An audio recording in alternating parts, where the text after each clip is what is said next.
Hi, this is Scott Garibay, and today we're going to talk about Dungeons & Dragons, and we're going to talk about art having stakes, and we're going to talk about the Axperiencer, right? Now, this is part of a playlist. If you have not watched the first part of this that is on the playlist, you will not get context for this. Sorry, I try to make my videos freestanding. This has to be watched. So, if you've watched the playlist, you know what I mean by art has stakes. Let's get into this. So let's talk about an Axperiencer, right?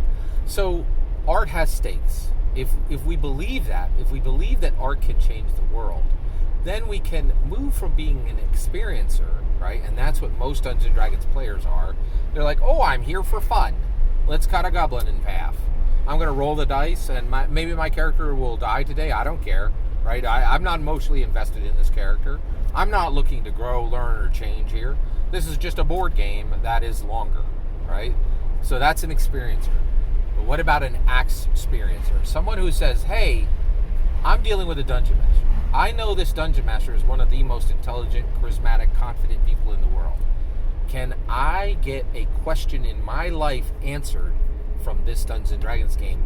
Because I am using this Dungeons & Dragons game as a formal experiment to help combat my deficiencies, to help me learn how to interact in more robust ways, to help me have the courage to explore the way those citizen explorers just did, went down to the Titanic and paid the iron price to explore every inch of this earth, right? So an Axperiencer, right? Somebody who is coming to art and saying, I'm ready to be transformed. I'm ready to be improved by this art. I'm not here for fun. I'm not here to for the lols and for the ha ha ha. I'm not here to feel something to maybe get a tingle in my emotions, right? I'm here for transformation. I'm here for improvement, and I am acknowledging that this artist, this artist, this person is building art, not for money, right? Not for glory, right? Not for the lols, not for fun, but to transform. Someone who is saying art is sensation building toward consequence, and that art can change the world, right? And so you have artists, A-R-K-T-I-S-T, and you have Axperiencers, A-X-P-E-R, right? Axperiencers, right? People who are coming to art and saying, I am ready to be transformed. You don't need to convince me. I'm not going to whine about the CGI in this art, in this film. I'm not going to whine about tropes used in this book. I'm rooting for the artist, the A-R-K-T-I-S-T. I am a new type of art experiencer. I am an Axperiencer, right? And this is what it's going to take to get Dungeons & Dragons to the next level. This is what it's going to take to really fully accept the invitation given by Gary Gygax in 1974, when, in my opinion, he created a human flourishment engine.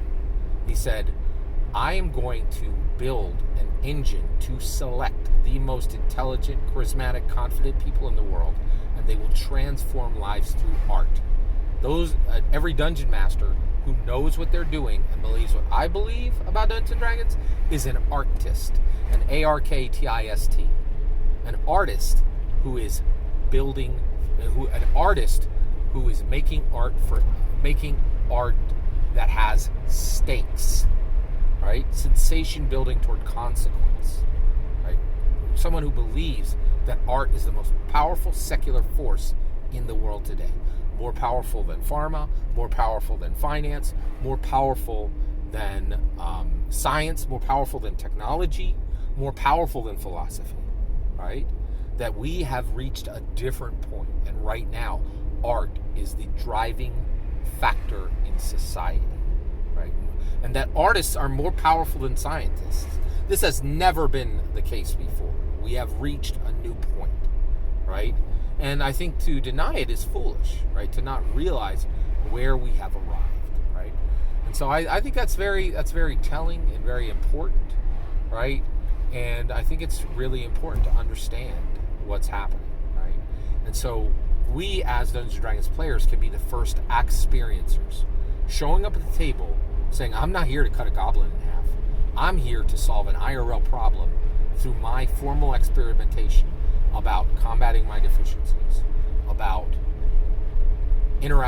every interaction I have in my life, and I will run those interactions first at this table about a formal experimentation of exploration. What are the costs of exploration, right? People just find out that if you don't run formal experiments in D&D, right, you might pay the iron price to explore, right? Whereas in Dungeons and Dragons, we could pay a lower price and make our explorations more productive, right? Every single word of that is my humble opinion. What's important is when I get to hear your humble opinion when you get in the comments and send your traffic. Please consider liking and subscribing, and have a wonderful millennium.